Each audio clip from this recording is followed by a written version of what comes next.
Now let's begin from the home front, where operatives of the Economic and Financial Crimes Commission, EFCC, have arrested serving Accountant General of the Federation, Ahmed Idris, in connection with diversion of public funds and money laundering activities to the tune of 80 billion naira. He was arrested on Monday in Kano State and was immediately moved to Abuja. The EFCC spokesman Wilson Wajiran confirmed the arrest in a statement.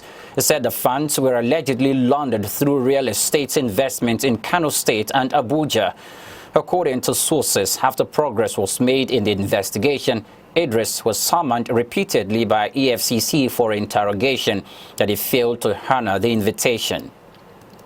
President Emmanuel Macron of France has confirmed the return to Benin of 26 works of art carted away by the French troops from the Royal Treasury House of Abomey in 1892. After viewing the artifacts at the Coy Branly Museum in Paris, Mr. Macron said African youth should not be denied access to their own history and heritage. Benin's Foreign Minister Julien Agbenonsi also attended the museum ceremony and said the two countries had turned a new page in their bilateral relations. Earlier on Wednesday, Britain returned to Nigeria a statue of a bronze cockerel looted from the Kingdom of Benin, now Nigeria's Edo State, during the colonial era.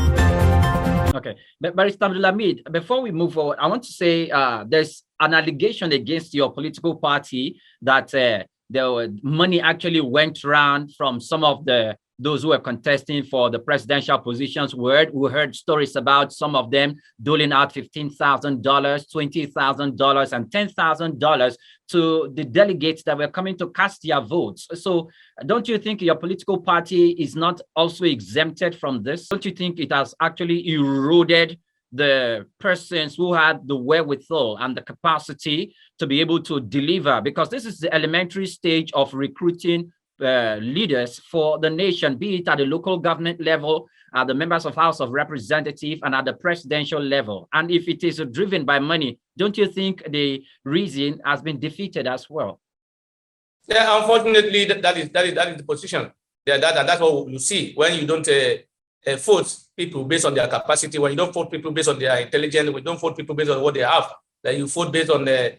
Okay, when we look at different political parties in Nigeria, we could see that they have the youth wing of the political parties, they have the men wing of the political parties, they have the women wing of the political parties. Almost all political parties in Nigeria have the women wings of those political parties, and they seem to constitute a larger population and following. But the thing is, their voice seems not to be heard. How would you define or describe that? Because I really want to take a look at the women's ability to galvanize themselves in supporting each other, in providing leadership at the different level of the polity. But they seem to be withholding back and to be giving all their support to men, yet they complain about women participation in governance. The Southwest, and they are clamoring for the amendment of the Constitution, where they will need to expunge a particular section that gives the authority to the central government in creating local governments. The state government should not be given the authority to dissolve a democratically elected local government and sundry issues in the region. What's your take on it?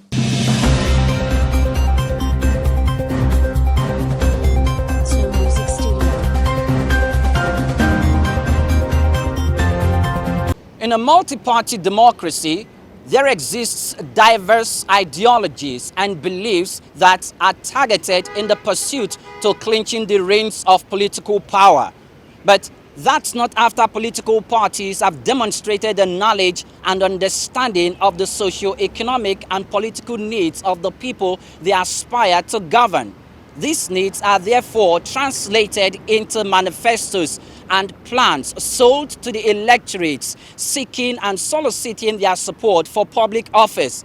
But one allegation always leveled against the Nigerian politician is that after they emerged into public office, they soon forgot the promises they made to the people during campaigns.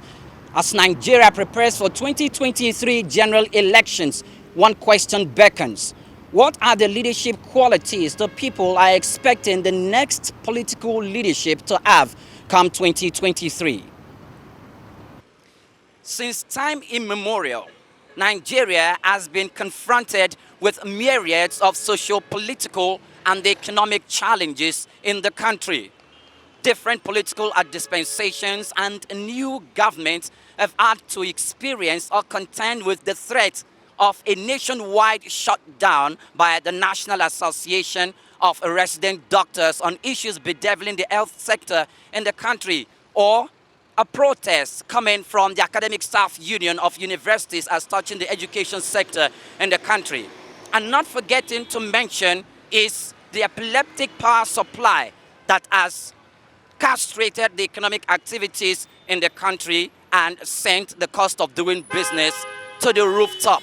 Well, I spoke with many Nigerians today, and they gave their position on the issues and what the incoming government 2023 should tackle.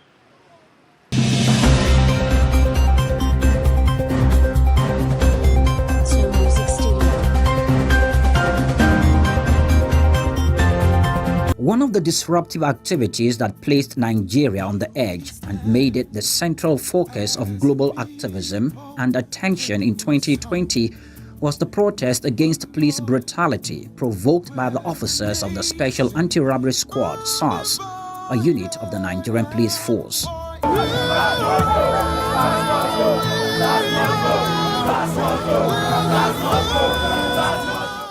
The 1990s saw a rise in the spate of violent crimes in Nigeria, ranging from armed robbery, kidnapping, cultism, instigated by the proliferation of small arms and light weapons, and gangsterism, thus causing mayhem in the country.